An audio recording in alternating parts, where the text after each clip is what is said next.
And welcome back to Scarred for Life, the podcast where we open up old wounds by looking back at the films that scared us as kids. I'm Terry. And I'm Mary Beth. In each episode, our special guest brings with them a movie that traumatized them as a child. This week, our guest is Chelsea Lupkin. She's a writer, director, and cinematographer who has created a diverse amount of work across multiple platforms.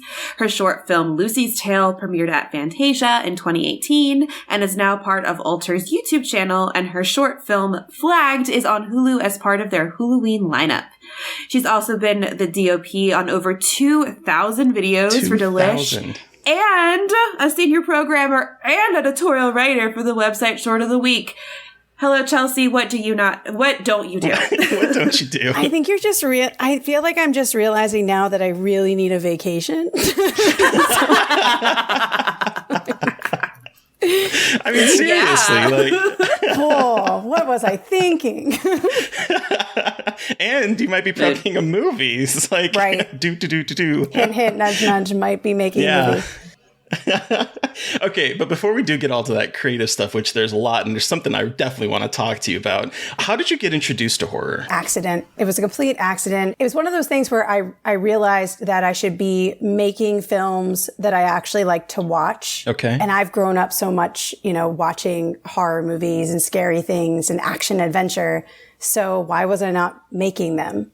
And I kind of just by happenstance wrote this body horror, Lucy's Tale, which then went on to YouTube, and I think it's at like 5.2 million views or something insane like that. And it was just sort of this aha moment of, oh, you're kind of good at this. Stop doing everything else. Just stop everything and do scary things. So take us back to childhood. What was your first horror movie? Did someone introduce it to you? Did you find it by yourself? How did that come about?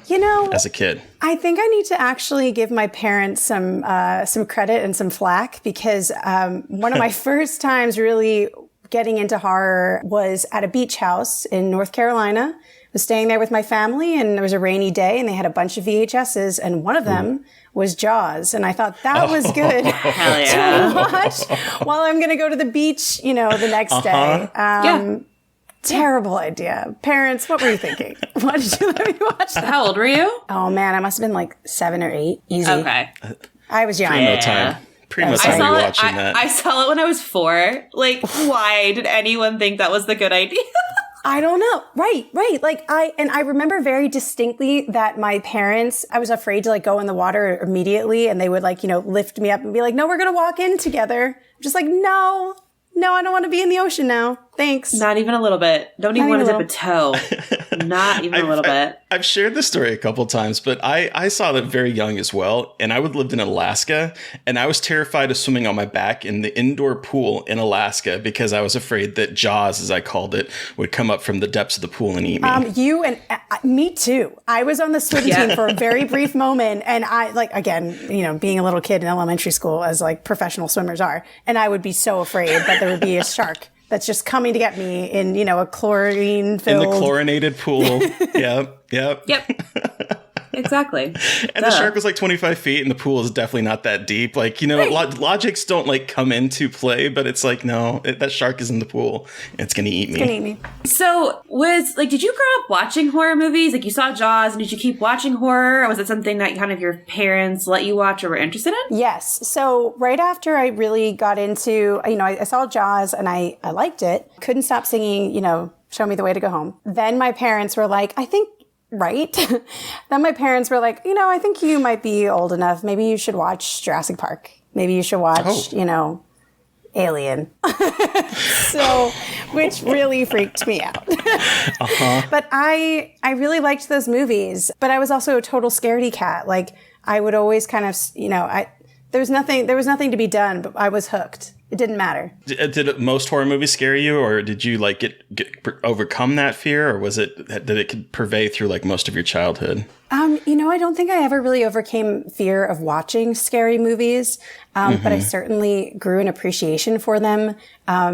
Especially because most of, my youth had, I had a VHS, so I could just pause it, rewind it, pause it, everybody has that kind of visceral. But if I was too scared, I would just pause the movie for a minute, pace around the room and come back, because at that point, I wasn't old enough to go to the movie theater.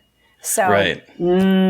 That's because I think most horror movies that, you know, have some real notoriety are rated R. So I couldn't do that. Yeah. What were some of your favorites growing up? What were my favorite scary movies growing up? Great question. For some reason, and this wasn't my favorite, but I watched it a lot, and I don't know why I watched it a lot. The Ring I really liked. But it was also one of those things where I saw it too young. Dad took my sister and I to the movie theater and then kept playing pranks on us where he would call the landline. No. Oh, Thanks, God, Dad. I hate it when dads do that. What the fuck? That's rude. Sorry. Obviously, I had experience with that.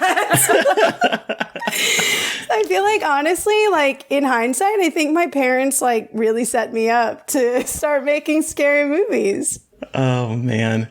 Okay, so as an adult, do you still get scared watching movies, or have you, become desensitized to them?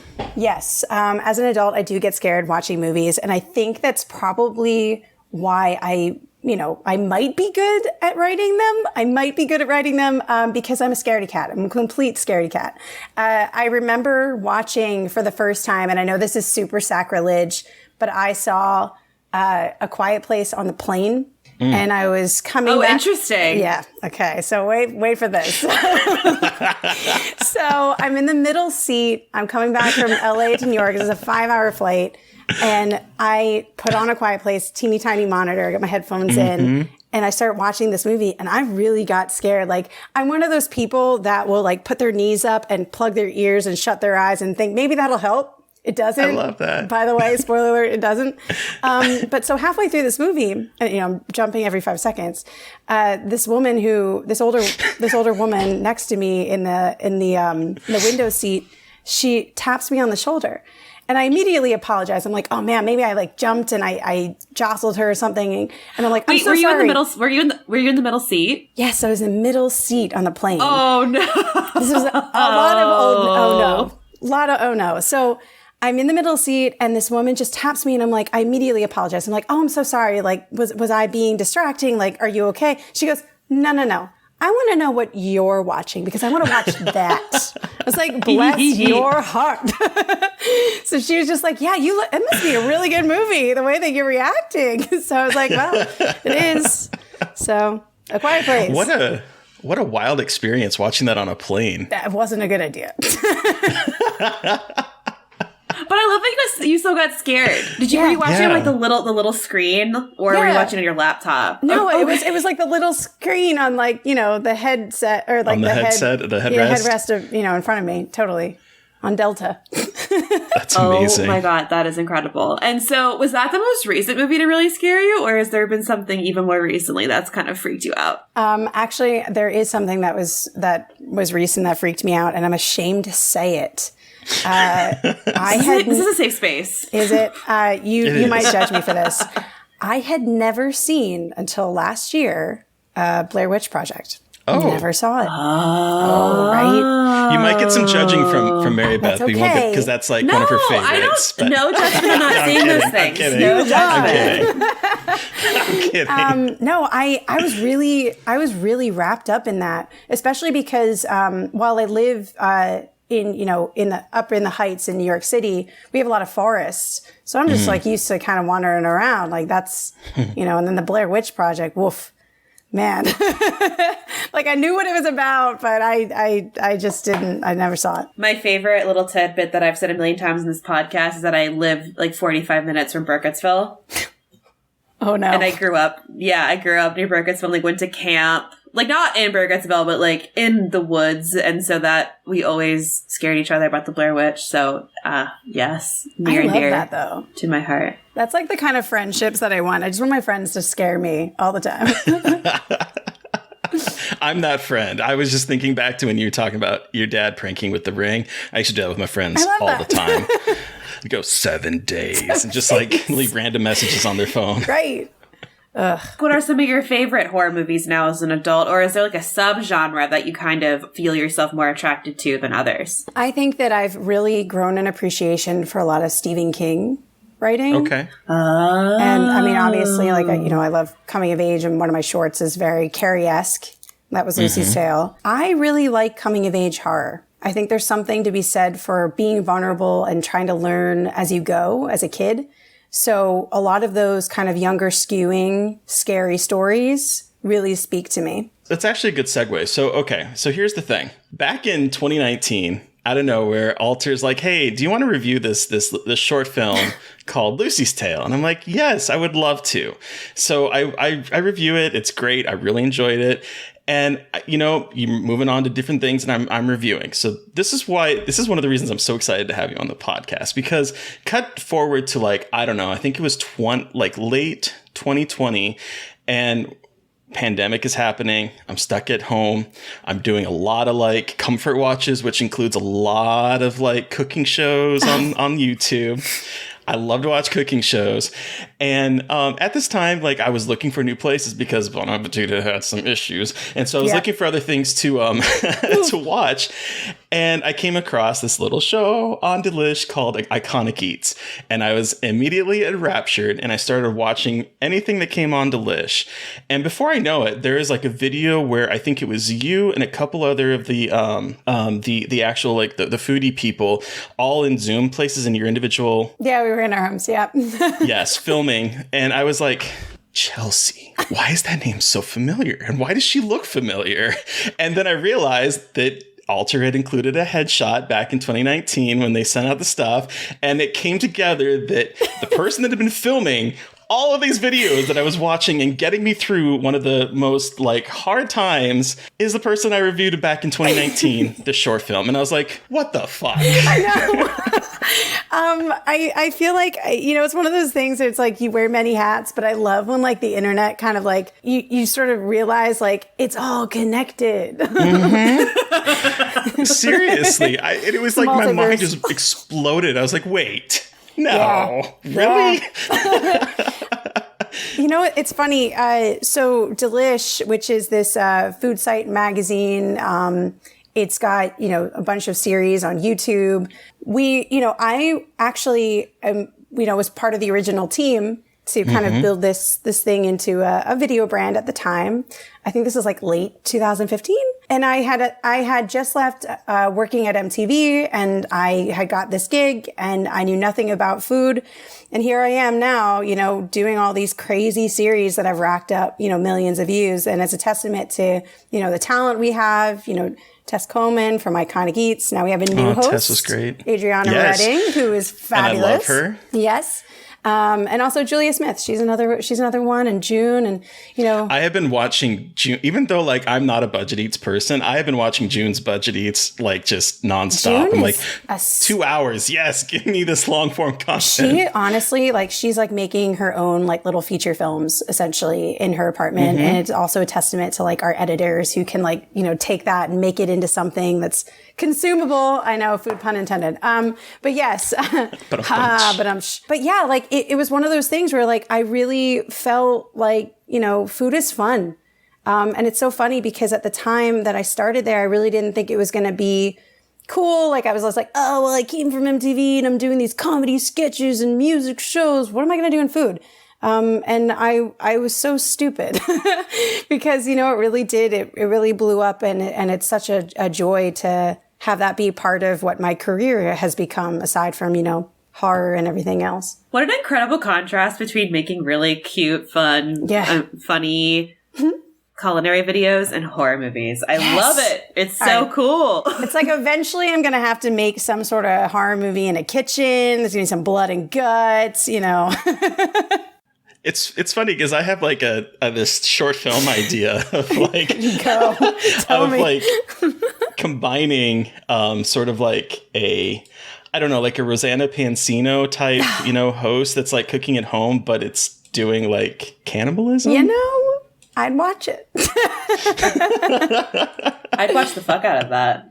I mean, it played straight, but she's telling you how to serve up rack of man, you know? And it's so funny because I feel I've seen these kind of crazy, especially in short films or otherwise, at film festivals, and it's why have I not done that yet?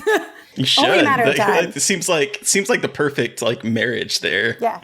Be a funny TikTok channel too. I love TikTok. Like I love that shit, and I feel like it'd be so funny. Like they have like recipe TikToks, and it's like your cannibal recipe TikTok. That would be incredible. You probably taken down pretty quickly, but it'd be so funny. It would be. It would. Yeah, they would probably be like just taking it too seriously, but like maybe not. Honestly, like once you're on Ghost TikTok, Ghost Talk, spooky. Yeah, Spooky Talk is my absolute favorite place to be. Thriving there. Thriving on Spooky Talk. Oh, I want to know your favorite. I want to know your favorites, but we're getting off track. Sorry. No, I'm just like, I could talk about Spooky TikToks forever. TikTok is so funny because it just like leads you down paths, and before you know it, you are like, how did I get here? I mean, I'm convinced that I am in a global coven of witches at this point because of TikTok. So, right? Hey, I'm here for that. Yeah. I learned a lot about how to be a witch on TikTok. Mm-hmm. It's very cool. Okay, so let's take it to Lucy's Tale and Flagged. So can you tell listeners a little bit about what like Lucy's Tale is about? Yeah, Lucy, it's a coming of age horror, but it's essentially came about because I wanted to make something about puberty, which is already a horror in and of itself. So why not turn it into a horror movie? I mean, that was really like the seed, the spark, if you will, is like, coming into womanhood, but instead she's coming into her villainhood. And like, isn't that something else? So the movie, it follows a young girl named Lucy who would, really just wants to grow big, maybe bigger boobs, but instead grow something else. I don't want to spoil it, but go watch the short.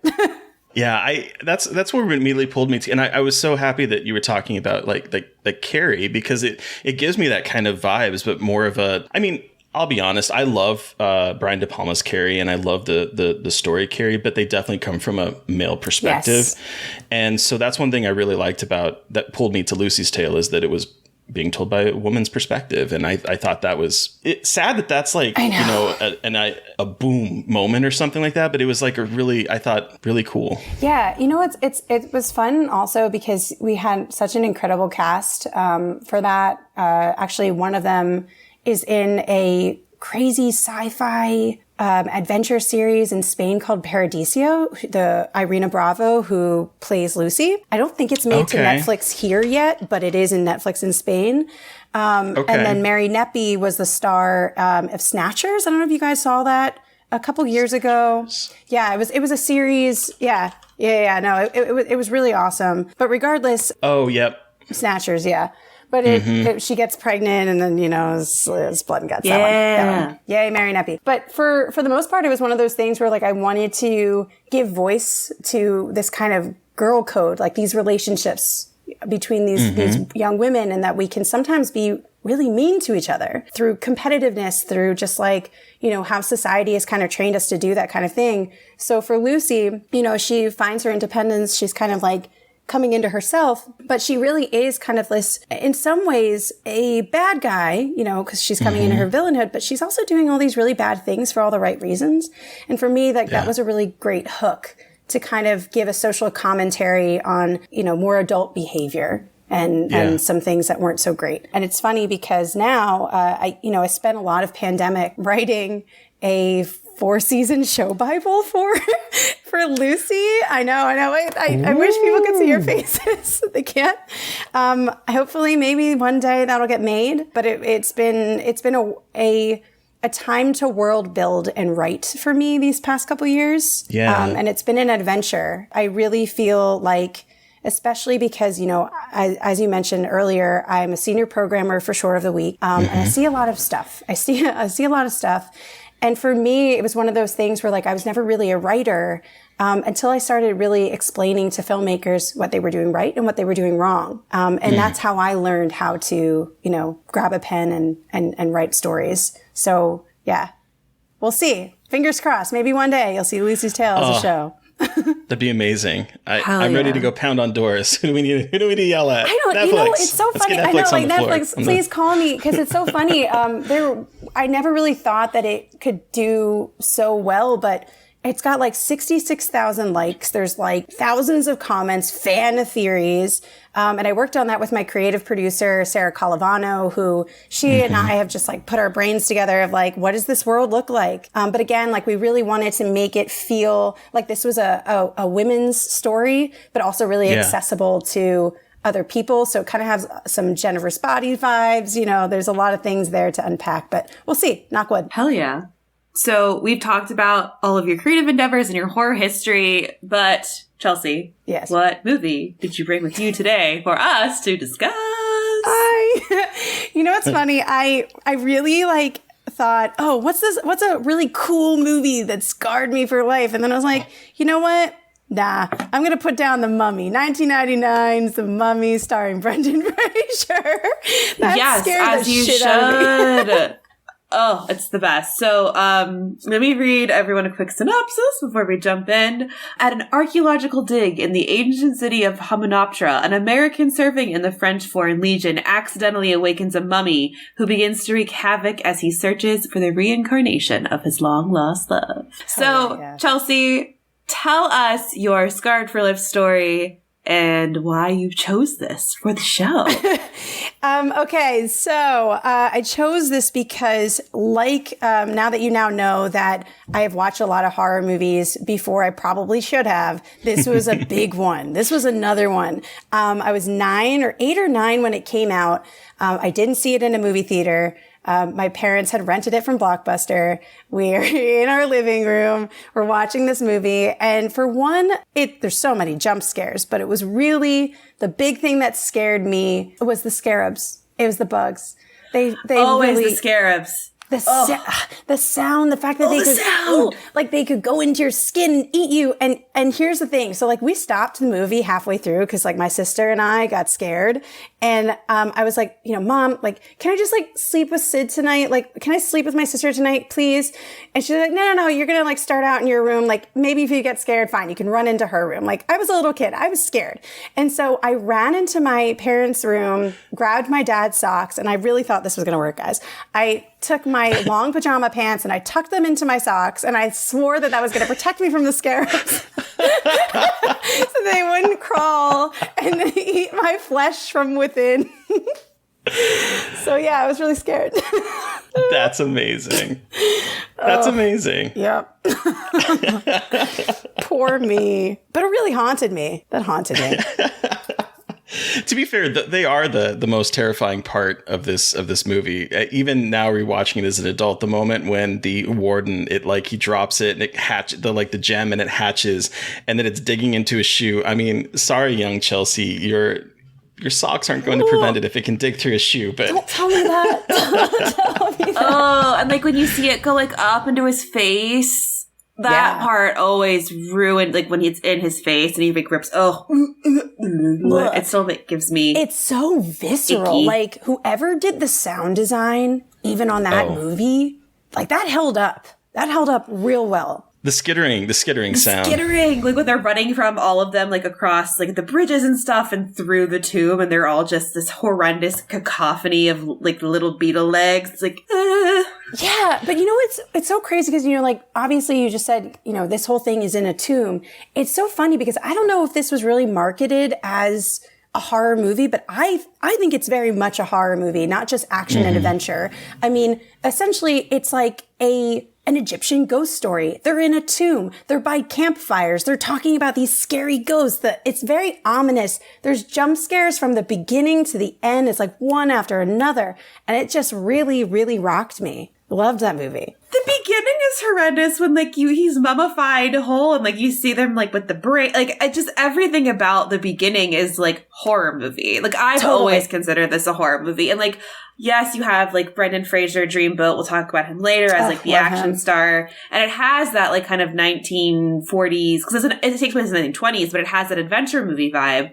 But between the opening sequence with like him getting mummified alive, like when he is wrapped up and like he's moving all in like as one, like that always sticks out. Like looks like a worm in a cocoon, and they've cut out his tongue, and he's like just sutured in there and can't move, and he's moving like a little worm. Oh, it's just disgusting and terrible. And it's like, it sets it up for just like, this is not going to be like, this is going to be horrendous in a good way. And you know what's so funny about it too is that while there's like incredible, incredible graphics, while there is incredible special effects and action sequences, there's a lot of like storytelling rules that it breaks, which I think is really fascinating, because in movies you should always show, not tell. But there's so much that is storytelling within storytelling, where they're sitting around telling you these ghost stories or telling you how mummies get mummified, that it it keeps that sort of vibe of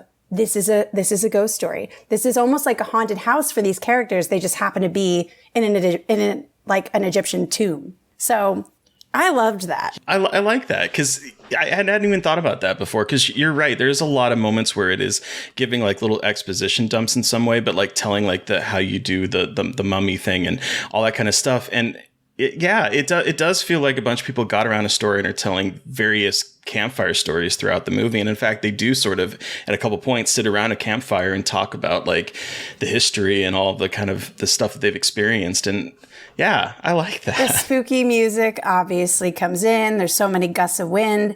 But, the fact that they have to like comment on that always keeps happening. That made me laugh this time. I mean, this is like one of those quotable movies. So I was rewatching The Mummy before, coming on with you guys. And I realized that the version I have doesn't even have like some subtitles. And all of the lines, even the Egyptian stuff, I was like, I know every single line to this movie. And it's so quotable because there's so much comedy in it. The mummy is juicy, that line. Like I love that just how many things that they call attention to just in general. Like, what a fun movie. And I think that kind of goes back to like a lot of the movies that, really kind of guided me in what I like, what I want to watch, what I want to make. I grew up with Indiana Jones. Brendan Fraser was it, baby. Like, chef kiss.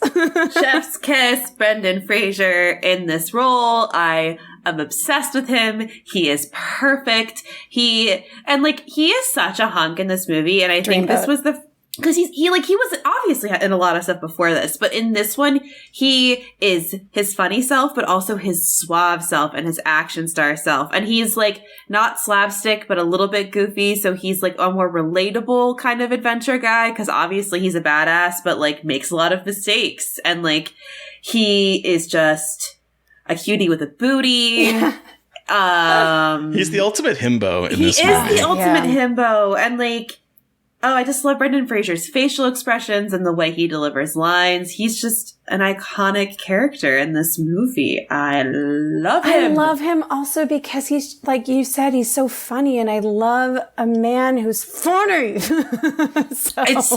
He's so funny. His comedic timing is incredible, and I'm so glad that people, like, he's finally having that, like, Frasier songs that's happening right now, like, in his stuff, because I'm rooting for him. I'm rooting for this man, but then I also would like to bring on the bisexual energy of this movie with Rachel Weisz's character on the opposite end of him, and how I loved her and wanted to be her simultaneously because she was a hot librarian. And I both want to be a hot librarian and want to be with a hot librarian. And I learned this when I first saw this movie at an impressionable young age, but didn't quite understand what was happening.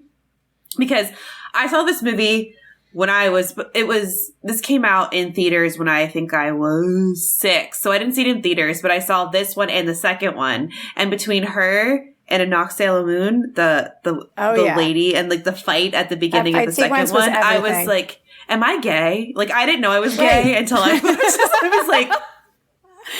Yes. But like, I love Rachel Weisz, like the beginning with her knocking down all the books, my favorite of all time. Incredible. That domino set piece. Oh, it's so good. And she is just the incredible balance of like charismatic and cute and bookish and smart. And her and Brendan Fraser play so well off of each other. Yeah. Their dynamic is incredible. And when she gets drunk by the fire, queen of my heart. When me and my fiance watch it together, we're both like, wow, this is the hottest woman we've ever seen. Right? Yes. Do agree.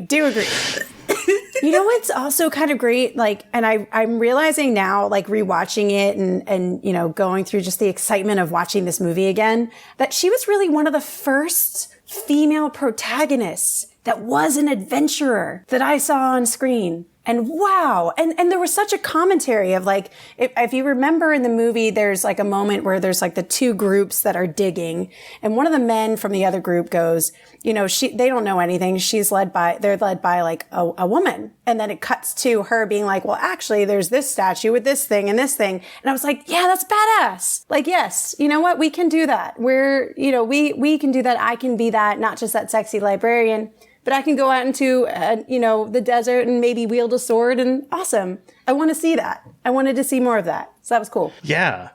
When I saw this movie for the first time, I saw it when it came out in theaters, 1999. I was 18. I was a little shit. I was a shit that like did not enjoy fun. Like I wanted things to be hardcore and scary and monstrous. And I also went to go see it. I went to go see it with my whole family, my parents, my younger brother, and my whole family is a huge Universal Monster movie fan. Like that's how I got introduced to the genre, was through, the old 1930s Dracula, Frankenstein, The Mummy, all that kind of stuff. And up through like Creature from the Black Lagoon and even the more comedic ones, Abbott and Costello, Meet Frankenstein, like all of that era of genre was like my introduction to it. So when I first saw this movie, I absolutely hated it. Really? Yes, because I wanted it to be like old school, and Mary Beth is shaking her head at me. I wanted it to be like old school, like The Mummy, not this like Indiana Jones meets the Mummy type. You wanted the wrappings. Yeah. I wanted the wrappings. I wanted like the kind of slow moving monster, the kind of creepy Mary Beth like is Victorian just putting her setting. arms out like she's a mummy. Nodding like a mummy. Yes, thank you. Visual, not a visual medium. God damn it. Remember, you've been doing this for a long time. Come on now.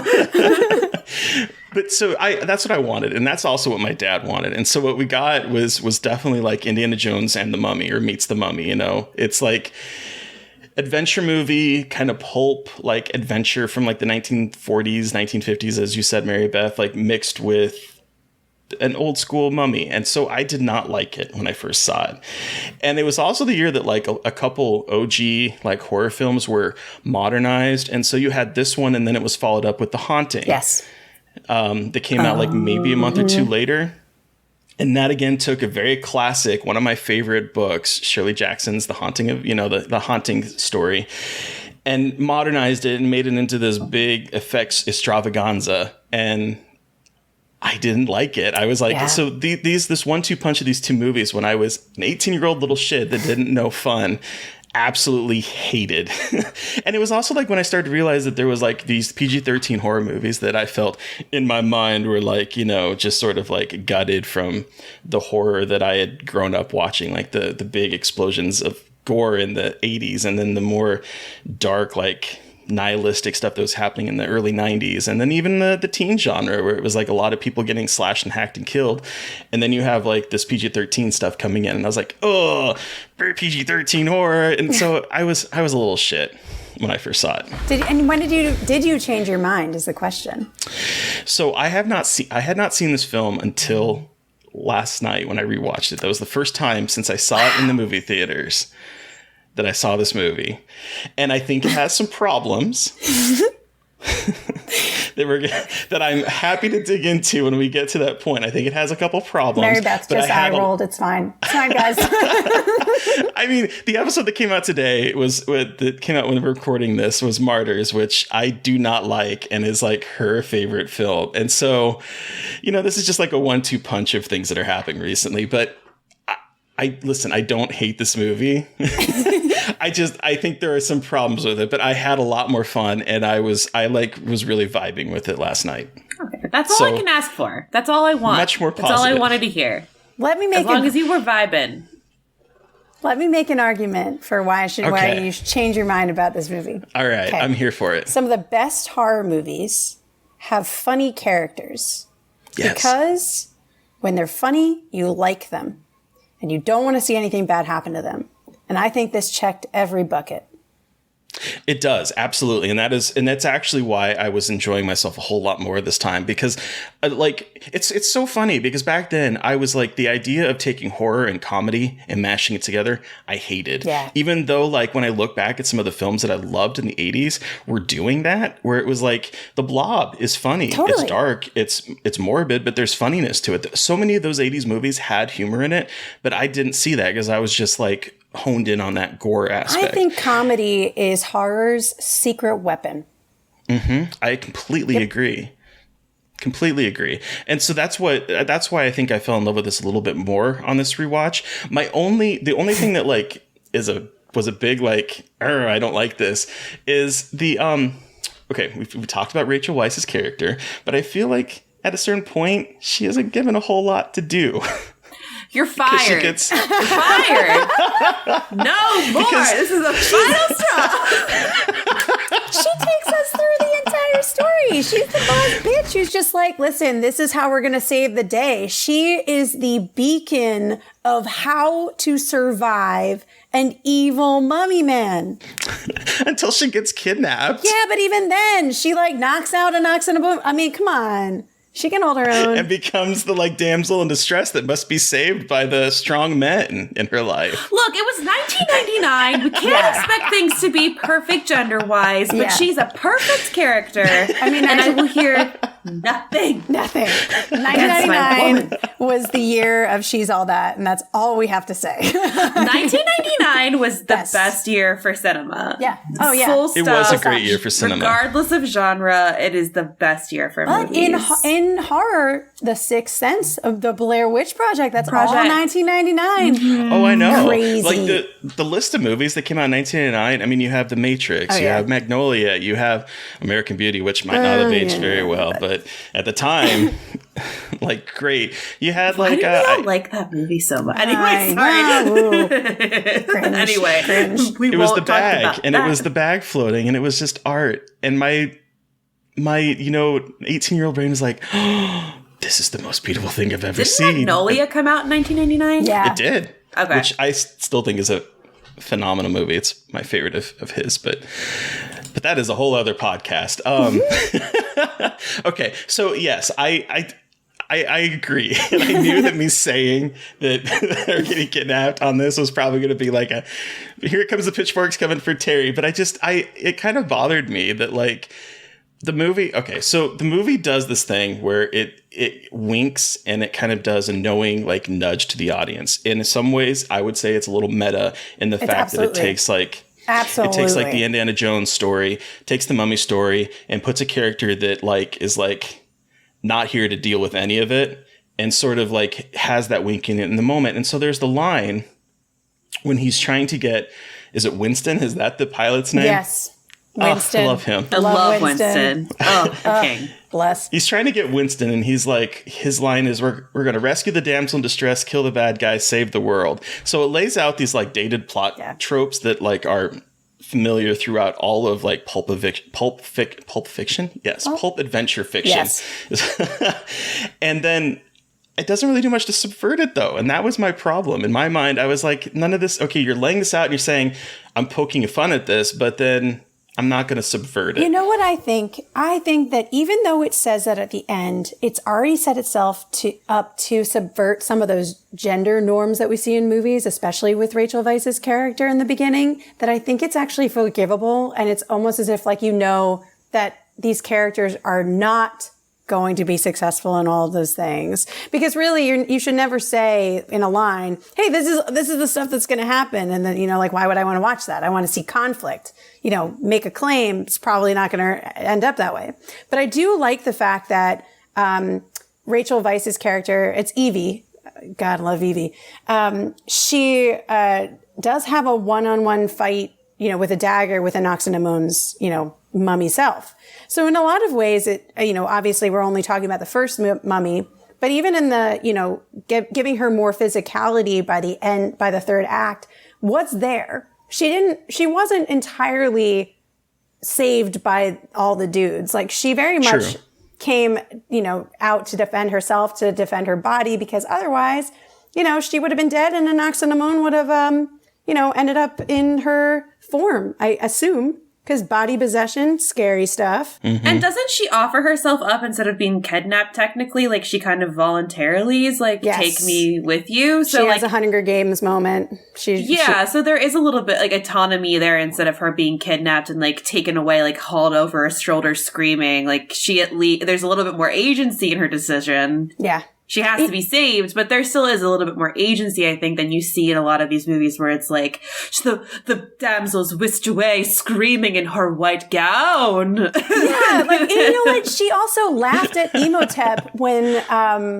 like, he came out, the plane came out of the big sandstorm, like, you didn't kill my man. Like, I love that. Like, she felt like she could be that, give that clap back. That's what I want. I want to see some sass. And she was sassy. And she is sassy. I just had to play a little devil's advocate and throw it out there because that's okay. I love it. But then we're here to be like, this is why she's still great. Give me drama.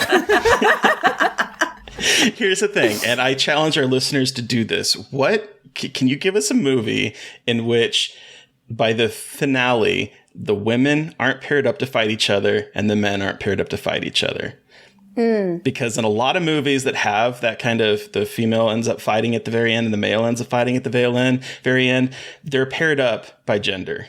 Star Wars? Where does the women, when does the women fight? It doesn't.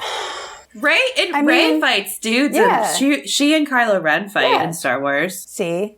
True. Okay, good. Also, technically, Princess Leia had one of those little blaster boys and it pew pew pew. She didn't need. Because I was just thinking back, like even with like Guardians of the Galaxy and whatnot, where you have like Gamora and you have. See, that's frustrating. That is That is a bad. Shame on them. Shame on them for doing that. It seems like a lot of times that seems to be like the trope that people go to. It seems to be the go-to trope. Yeah. But like in slashers, it's usually a woman against a giant Always guy. a final girl. Am I going out? No, you're not. No, I think you're right. Halloween, but even actually, sometimes some of the Marvel gets it right. Like Captain Marvel, she destroys Jude Law's character, right? Who was he in that movie? Yeah, I know. I honestly watched that like once, and I was like, "This is it. This is the end." Sorry, trigger. No, but I think a lot of the final girl principle of like, I can, like I'm going to go up against, so and so is it's there. No, I think more. I guess mine was more towards when you have like a male and a female action hero. And then they have to go fight against someone, like in The Mummy. They tend to be paired up against gender, it seems to be. Like in a lot of cases, like that seems to be the kind of go-to. And it kind of, I don't know, it makes me sad. I'm like, why does the woman have to be fighting a woman? Like, why can't the woman, like, be kicking the man's ass? I feel like John Wick did something. I can't remember. You know what? Wait, I think we're just forgetting our movies. I think we're forgetting our movies because, like, also, my brain immediately went to the Wolverine fighting in with Hugh Jackman and that metal cat lady. What was her name? Oh yeah, fuck. I can't do it. I'll Google it. Guys. Should I Google it? She had like her whole fingertips. She had her whole fingertips, but she was fighting. And also again, Star Wars. Like I think we see more and more of it, but it's not as often. The fact that we can still list out a few of these movies, this isn't like a general rule, is a problem. And I think, and I wish more people were pointing it out because you're right. It shouldn't just be a girl matched up with another girl. Like that's not fair. I want to see some kick-ass. Girls kick guys' asses. Yeah. And honestly, look, feminism. Guys can kick women's asses too. Yes. Destroy. One of the things that I really thought was really funny on this rewatch, particularly as this came out in 1999, is the dumb American trope. So many fun ones. Like everyone in this, all the Americans in this movie are just dumb. Yeah, they're dumb. They're boorish. They discount the women, as you mentioned earlier, Chelsea. Beastly Americans. That's beastly what they Americans. say. No offense. No offense. Yeah. I love how they're like how both Evie and her brother are like, demeaning the Americans and then looking at Rick and being like, no offense, although he is like totally the total embodiment of the things that they're even talking about.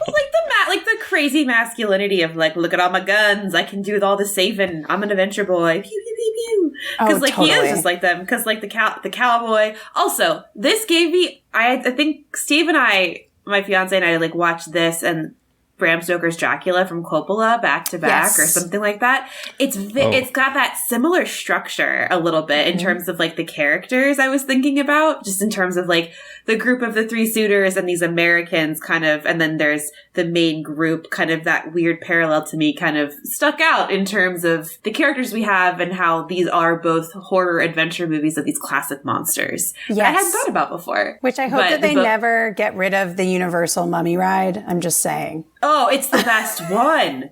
It's the best. When they set the ceiling on fire and you're like, oh my God, it's the end. Yeah, it's the best. Best ride here we go. is gone. Oh the best ride is gone. Yeah.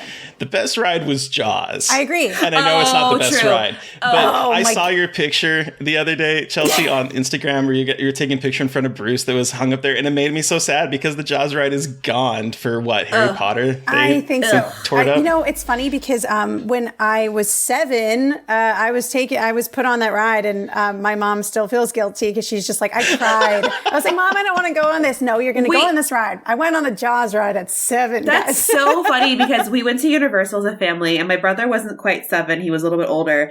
But when Jaws got the boat, he had to jump out of the boat. Yeah. I was like, into the water? Right. He was so scared. He thought like, I don't know what he thought. It was just like an impulse. He wanted to jump out of the boat. I think he was like 10.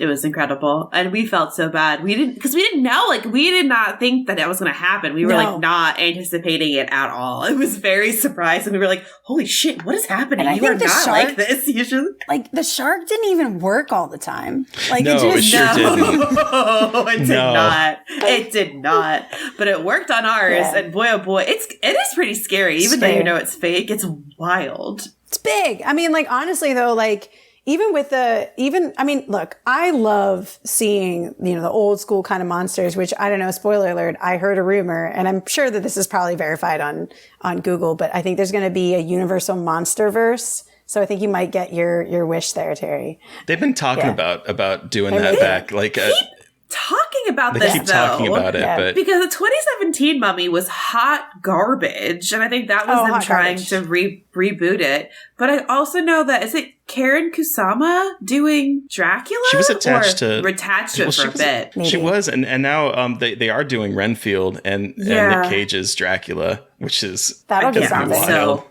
fucking excited! I love Dracula. Dracula's my favorite. No, that's also a good one. Oh man. These are great movies. Okay. It's like, I should rewatch that. I should rewatch this. But the Mummy ride is good. That I've only been to Universal Studios once, and it was like the year before the Jaws ride was gone. And so I managed to finally get on the Jaws ride, and then I also did the Mummy, and I was like, this is amazing. Like, I love those rides, and I'm with you. I hope they never get rid of the Mummy ride because it's so much fun. It like just it mummified him forever. This hot man, Brendan Fraser. We love you. If you're listening to this, please be my friend. Please be my friend. Yep. That's all Speaking I want. of hot men, here's the thing. Hell yeah. Like I said, until last night, I had not seen this movie since I saw it in 1999. Are you in love? In my mind, the guy that played Imhotep was actually... Yeah. Oh, okay. No. But before we get to that, I thought it was Billy Zane. Me too. Me too. I thought it was Billy Zane for years. Made that connection. I thought it was Billy Zane until I was watching it last night. I was like, okay, it looks like Billy Zane, but that is not Billy Zane. And in fact, I even went to Twitter when I was like stalking Billy Zane, and his bio says, "Not the Mummy." Oh my God. I thought when I first saw this, I thought it was the guy from Titanic. I was like, oh my God, that's the guy from Titanic. Nope. No, it's not. But not. It looks like him. Oh, he's hot though. He's not as hot to me as the leader of the Magi. I'm sorry. But he's Outed fair. It's funny because I think his luscious locks. Everything about it was like rugged. He just hit all the check boxes for me. And I think at the time that I watched this, I thought he was cuter than Brendan Fraser. I still think he's cuter than Brendan Fraser. Hey. He's riding around the desert, and he's just so hot. And everything is serious, and he has like a hawk. Anyone who has a friend that's an animal is instantly attractive to me. Why is everyone in this movie so hot?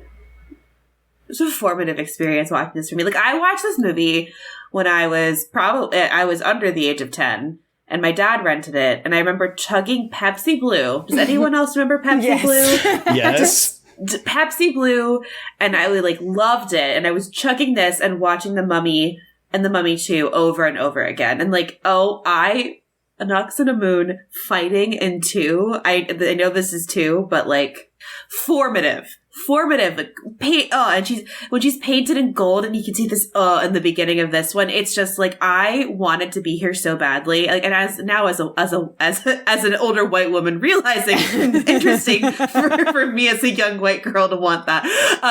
But I wanted to be her so bad. On occasion on YouTube, that fight sequence will be like, you know, like recommended, watch this movie scene. I'm like, sure, every time, click it. You're like, sure. Yeah, of course I fucking will. Duh. I also want to bring this up earlier when we were kind of lusting over Rachel Weisz, because listen, I'm like Kinsey 6, but Rachel, she's hot. But one of my friends, I was talking with my friends that I was going to watch this last night for the podcast, and they're like, she was like, Rachel Weisz is so hot. And then she brought up that there was this Reductress article that came out in 2019, and the title of it is, that's the only important part of this is the title, but the title was "Woman Cozily Cupping Mug, Secretly Thinking About Getting Absolutely Railed by Rachel Weisz."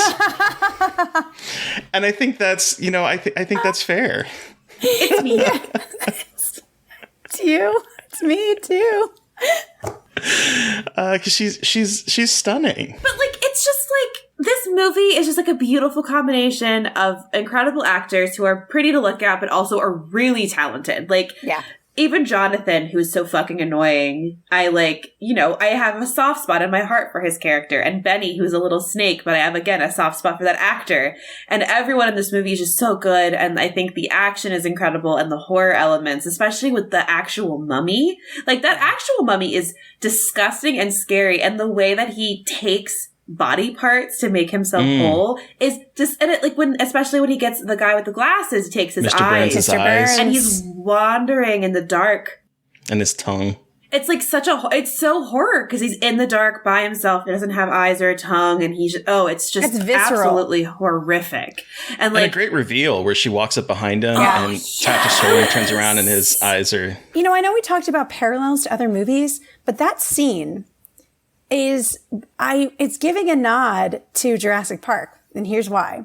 So when she comes up on Mr. Burns, she goes, Mr. Burns, like, thank goodness you're here. I was just starting to get scared. That's like the scene with Ellie from, and Samuel L. Jackson. And Samuel L. Jackson with the arm coming down, after she's just like, the velociraptors behind her, like poor Laura Dern. But Samuel L. Jackson, it was like, I was just beginning to get scared. Boom. Like, I think you're onto something about this being super meta, because not only is it like a wink wink every 5 seconds with like some of those comedic lines, but it really is also, making its own version of like all these horror elements and all these famous movies that we have seen. And, obviously the easiest one to spot is Indiana Jones, but Jurassic Park. Yeah. Mr. Burns was Arnold. Hell yeah. That's a good point, because like the moment you started, I was like, okay, I'm curious to see where you're going to go with this Jurassic Park. And I was like, oh wait, no, absolutely. I like watched that scene and I was like, oh man, like it was like this light bulb went on. And you know what I also think too now, having seen this movie again, as I'm starting to find my footing in my writing, hopefully we'll be making some movie things. I definitely learned a lot just from watching that movie. And I didn't realize how much, it's even just from the creepy shadows in the background. And it wasn't just like, obviously I've seen, classic horrors, but I think this movie is one of those films that like I has really stuck with me in a lot of ways. Am I going to write a story about a mummy? Probably not. But I might borrow some things like as far as comedic elements, and I do love a good action adventure. I do think the structure is really interesting too, because it starts off, we have the kind of cold open set in the past. So it kind of establishes, the mummy mythos very quickly. And then it's an adventure film. We have like a set piece on the river where the boat's on fire and there's, things are falling in the water, horses, there's a shootout. Like it has that adventure feel. And then it goes to the mines and then or to the tombs. And then it becomes a very claustrophobic, what I wanted was when I was 18 years old, like the whole movie to be like sort of this kind of claustrophobic action set piece within the tomb. And then they leave it and then it becomes like a biblical story almost, where there's the plagues are being visited and everything.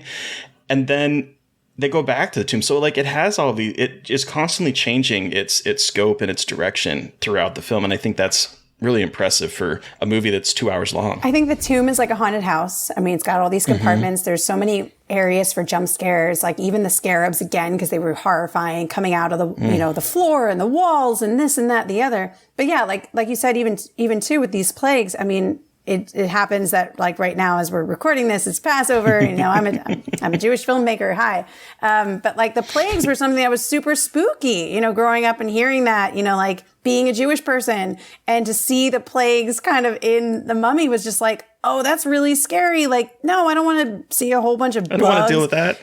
Or the locusts and the boils. I mean, like everything about that, is our first kind of omen type storytelling. And I thought that was really fascinating how they kind of revamped something that I think the masses are familiar with, but making it into something else. Yeah, and with the boils too, it turns into a zombie movie. Totally. This is a zombie movie.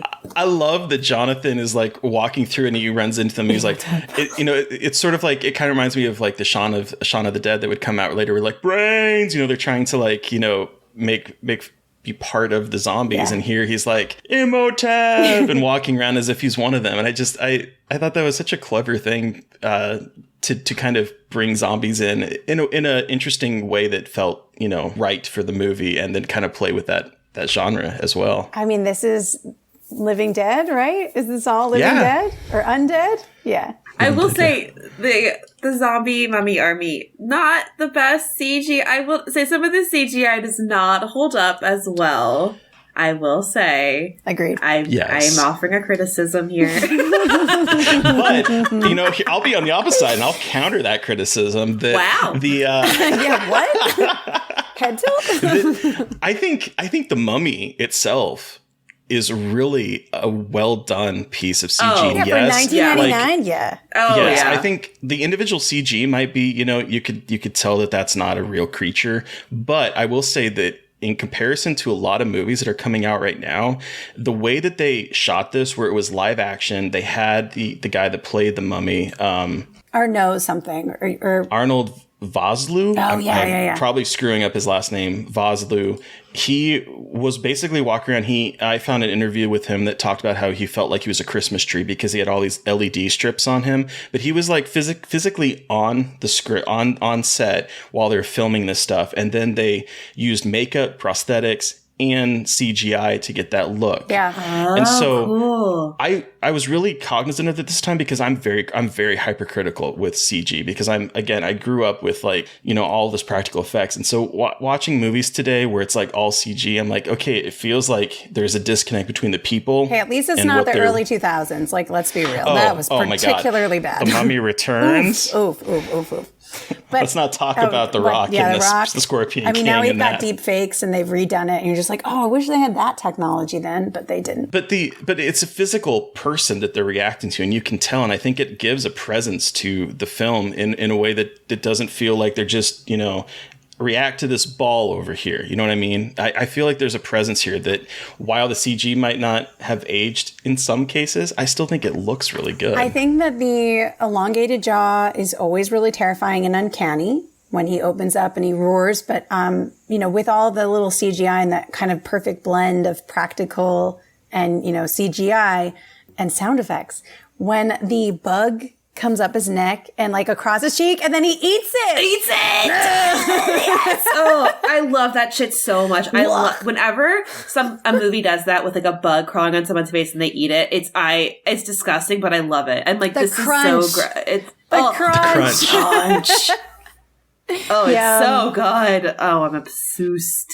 Obsessed. I know we talked about the sound design a couple of times, but going back to even before the scarabs are introduced, I love the scene where they're walking through the tunnel and we don't know what's going to happen. We don't know what they're going to find. And then there's that moment of skittering sound that's like coming in the walls and like, sounds like what bugs. is that? Sounds like bugs, right? It's such a good foreshadowing moment, but again, it's sound design that immediately like, I was like, oh yeah, I forgot there are creepy ass bugs in this tomb that are ready to like, what are they going to do? Like that, it's such a good little setup. I also loved the sound effect that they used for the evil presence. Wasn't just like this like whooshing or ominous sound. They were combining like all these animal sounds. I don't know if you noticed it, but there was like dogs barking and this, that, the other. And you're just like, oh, that's really freaky. Like, it's like this like howling and you're like, oh, like it sounds like recognizable things, but together it sounds otherworldly, which I thought was really, really clever. One of the things I like to do is dig into kind of like the history of the film. And this is a film that had a very long production history. Because it first started out when they originally were gonna make The Mummy in 1987. Good George Lord. Romero was attached to write and direct, and then that fell through. And then Clive Barker was attached to direct based on his treatment and a script by Mick Garris that was dark and violent. The story was, this sounds kind of wild. The story was revolving around an art museum that rebuilds the entire Egyptian tomb in Beverly Hills. I think I heard about this.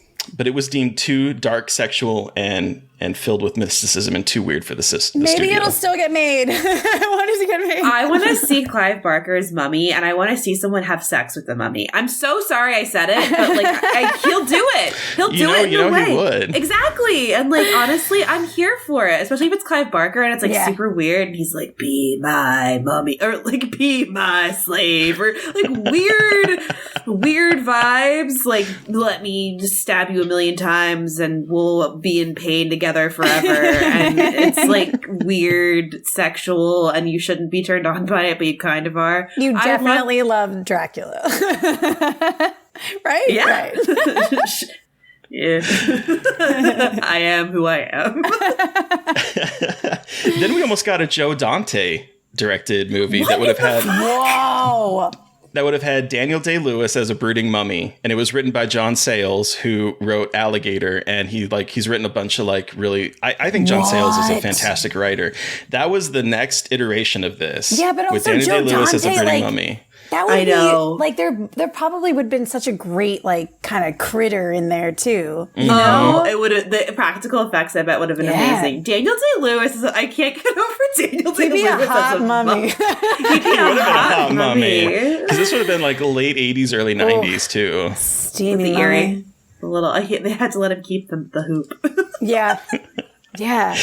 But also rewritten by Alligator Guy, like just that also. That I just don't want to glaze over because that's incredible. If Because they Alligator had done that, rules. I bet it would have been more of a creature feature. Not that this isn't, but this is more like, you know, this mummy is so character driven, but they keep talking about the creature, and I feel like that version would probably be like crazy creature.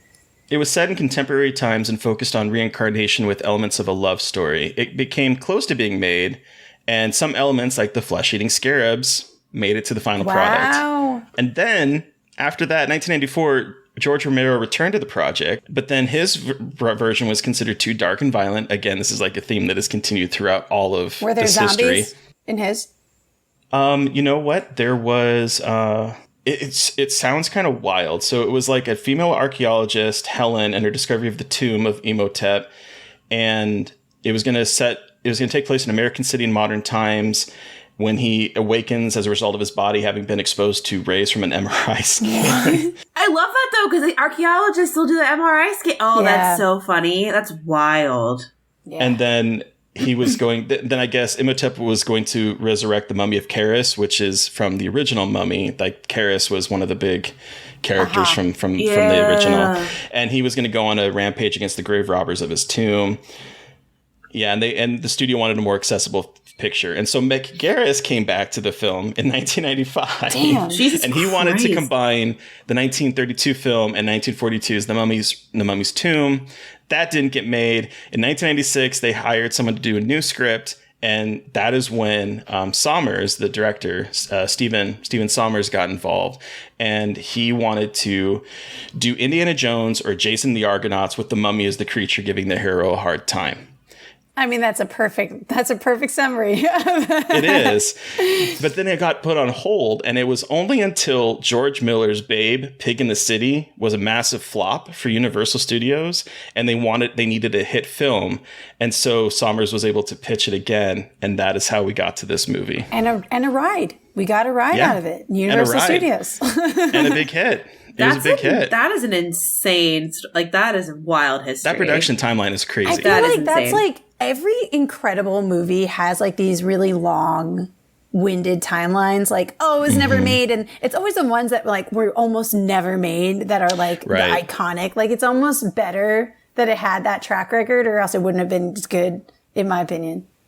Well, and I do think that like elements of these movies probably infused into the script at some point, because like I said, they talk about the scarabs in one of them. And I feel like some parts of this somehow, I think he was sort of, if not like directly related to it, he was like homaging maybe some of the history of the film, because there are definitely moments when I was reading some of the history, I was like, oh, I could see kind of maybe that he was like kind of tipping his hat to what came before in some cases. Yeah, I can see that. And I think honestly though, like the fact that it has combined so many different elements of all of these genres, like this is something that, you know, it's very clear why this movie was one of the best, I think one of the highest grossing films of 1999. Huge. Yeah, it was a huge hit. And in fact, the studio was like kind of feeling anxious about it because they had done like a, what do they call it? Screen test? Yeah, screen test, and it reacted so poorly. Really? Really? Yeah. Is it because they were scared? So it said that test audiences reacted poorly to the film's title, which conjured up negative impressions of an old horror film. Oh, well, they're just fucking lame-os. Yeah, they're lame. Yeah. Oh, man. It looks like this was the 8th highest performing box office movie of 1999. And above that was, the best. Oh, my God. Number 1 was Star Wars Episode 1, Phantom Menace. And then, oh, of course. Of course. 2 was The Sixth Sense. All right. I will give The Sixth Sense. I'm actually surprised by that. I didn't realize The Sixth Sense would have. I think it. Oh, yeah. Then Austin Powers. Then Toy Story 2. Austin Powers? Yep. Austin Powers, The Spy Who Shagged Me. Yep. Then Toy Story 2. Then The Matrix. And then Tarzan. And then the last one that's beating The Mummy is Big Daddy. Oh. Well, it's kind of incredible. Audiences sometimes. Poor judgment. Man, wow. But yeah. Wow, what a list. What a list. Yeah. Wow. Austin Powers. Austin Powers. Yeah, that was that year. Oh my God. But isn't that incredible too that like in 1999, most of those movies were genre films that were being the biggest hits, but also that the second highest grossing film was a horror movie. And I think still at that time, people were, turning their noses up at the genre in general. Being like, oh yeah, this is like, nobody wants to make horror movies. And now like, look at us now, fam. Right. Well, and I think that was the thing. Cause like, in the early, I think the 90s is a weird period for horror because you have in the very beginning of the decade, a lot of like more artistic type, but like fucked up and nihilistic. Cause you had like the Alien 3 who came out, which is one of the bleakest of the films. And you had like Jacob's Ladder and you had Candyman. You had like a lot of like very dark films. And then you went into the sort of teen slasher boom that happened from the mid 90s all the way up to this movie coming out. And then I think people kind of turned their nose up to it because again, it was teen flavored horror. And then you get this sort of hitting all sort of quadrants and it's doing such a great job. And we're doing interesting things with The Sixth Sense and with this film that I think it was like a renaissance in a way. Yeah. I mean, like all of that whole era was it was all original writing. Studios were taking risks on, it wasn't something that was a franchise. It wasn't something that they could just bank on. You don't have to make a revival of something. I mean, in some ways the Mummy was, but at the same time, like there was so much original storytelling that was happening. And like for horror to kind of like be triumphant or genre as a whole, the sci-fi, the adventures, like all these things, like that was such a great, I think, moment and maybe a turning point for the way that the film industry has, become even now. And this is, how many years ago? I would also say, though, that The Mummy, even though, it is banking on a franchise, it was a franchise that had lost its luster. Yes. I mean, when was before this movie, when was the last time The Mummy by Universal Pictures, like a movie that was The Mummy, came out, Like, I don't think it had, like, the name recognition of, like, a Jurassic Park would or, Jaws or anything like that. It had been laying dormant for so long that I think it might have actually... like the test audiences, it worked against them because it like, oh, this seems like an old movie. Yeah. And so I think that the fact that it kind of succeeded in spite of the fact that it was like a franchise from the 1930s is saying something. I agree. Classic Frasier. So have you guys seen all three of them? I've seen the first two and I refuse to see anything after. Me too. Same thing. I loved two. I haven't revisited two in a very long time. So I remember loving it as a child, but yeah, I haven't revisited it, and I don't want to see the third one. I don't want to know. That's how Frasier broke his back and like was like in pain for so long. I think filming From the third second one movie? Or the third. The third one. Really? The third one. No, I didn't know really? that. I didn't know because I know that was like a big turning point for him. Not good. That's the one that takes place in China, I think. Yeah, Is it? it's, so what year was that? That was in 2008, I want to say. I'm pretty sure that's the one where he broke his back. And that's what like kind of was like the beginning of the end or the beginning of the end of like a certain era for Brendan Fraser. But now he's making a comeback, baby. I'm so excited. He's going to be in Batgirl, right? Oh, yeah. Is he really? He's going to be in Batgirl. That's going to be his big move. Yeah. That's his next move. Yeah, I think you're right. It must have been 2008. 2008, Mummy, The Tomb of the Dragon Emperor. And yeah, so that would have been... He had a tough time. I'm pretty sure. Let me just make And sure I'm they not like recast- totally full of shit. They recast Maria Bello as Evelyn in that movie. Which was not a good choice. Not a good choice. Oh, man. One final thing, because I meant to bring this up earlier. When we were talking about Jonathan, on this watch, I kind of think he's queer-coded. Oh, I can see that. Yeah. Because there's a moment in it where like I wrote the line down and I literally cannot find it now, but he was almost like agreeing with Evie that Brendan Fraser, that his character Rick, which I'm sorry, Rick O'Connell is not a good adventure name. It's kind of boring, but it's like he makes a comment about kind of that he's attractive in a way, and I can't remember exactly what the line was, but it was like this kind of line is like, oh, okay, so he's a single man and he's hanging out with a sister. I'm like, this is queer coded for gay. You know what? I never thought of that. And I like Jonathan now even more. I mean, I think that he's such a well-rounded character, but I wish that it was more overt then. I feel like I wish they didn't disguise anything because I actually think it would have made it stronger. But again, 1999, they were, shame on them. It was a hard time to be time. a gay man in Hollywood. That is for sure, in terms of like what. Okay, I found the quote because I was like determined to find this quote about him getting injured. So it wasn't that he hurt himself specifically on the third Mummy, but he in that really good interview I think he did with GQ last year about like his comeback was that by the time I did the third Mummy picture in China in 2008, I was put together with tape and ice. And he was like, basically, he said, I was building an exoskeleton for myself every day. So, like, years of doing his own stunts, like, he was basically just really not in good shape. And I think that's why I remember the Mummy thing. Was it years of doing stunts dangerously? Because I kind of wonder about that. Like, were there no crash mats? Like, what would have he...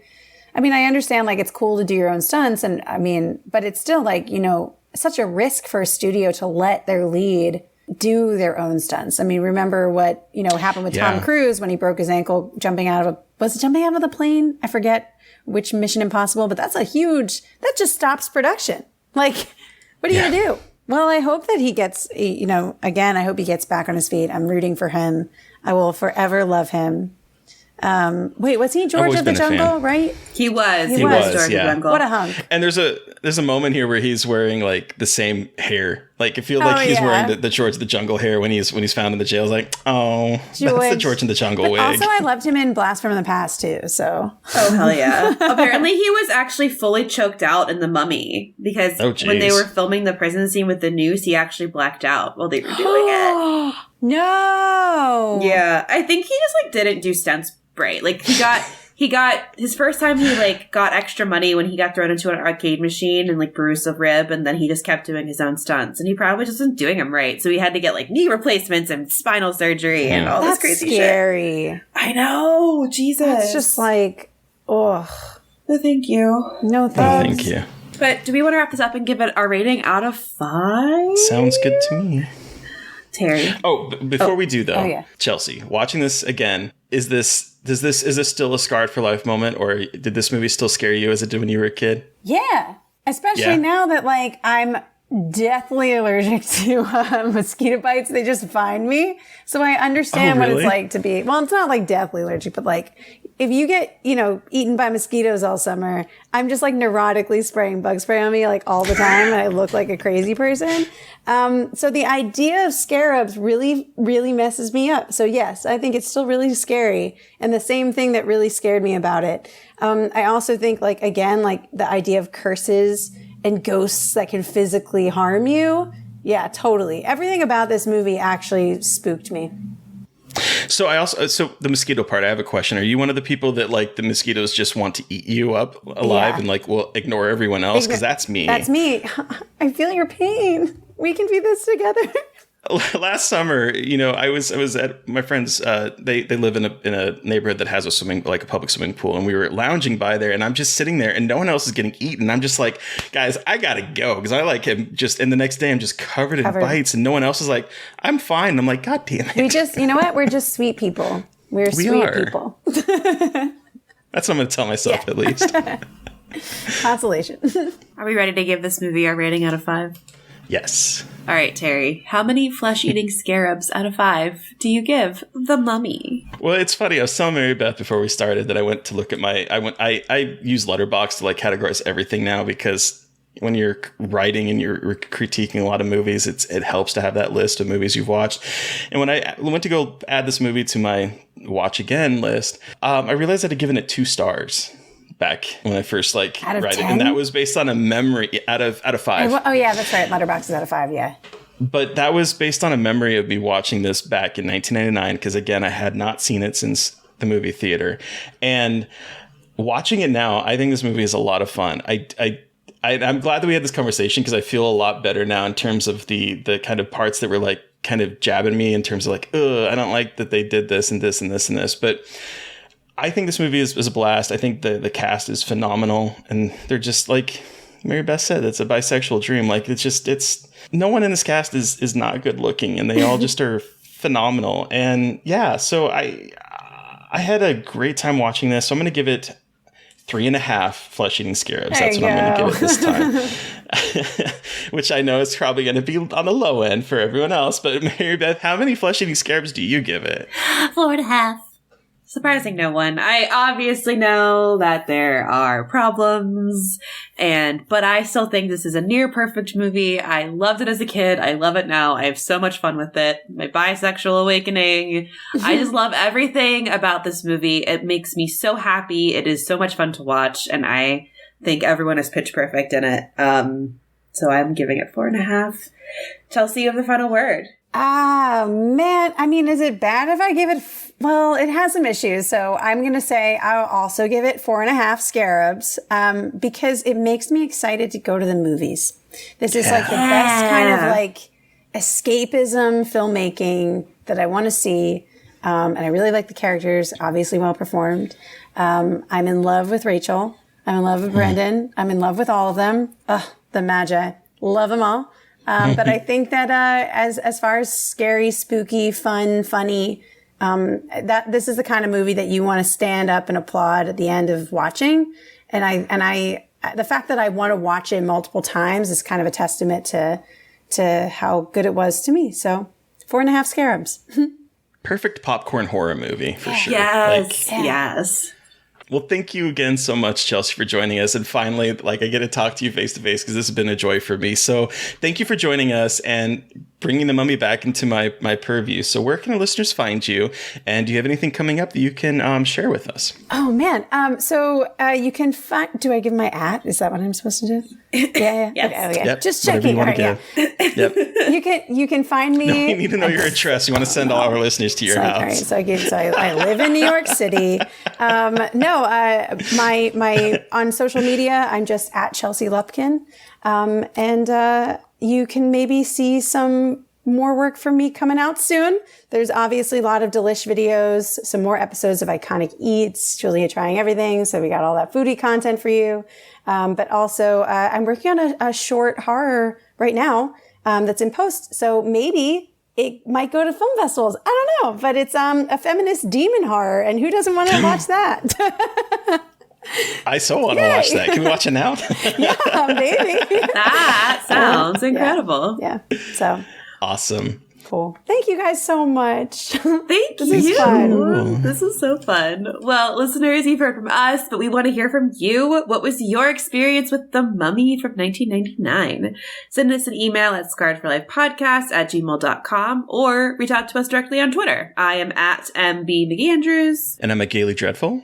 And of course, don't forget to follow the podcast on Twitter at Scarred Podcast. And please don't forget to review, rate, and subscribe. As Chelsea knows, it really helps out with the algorithm shit. It does.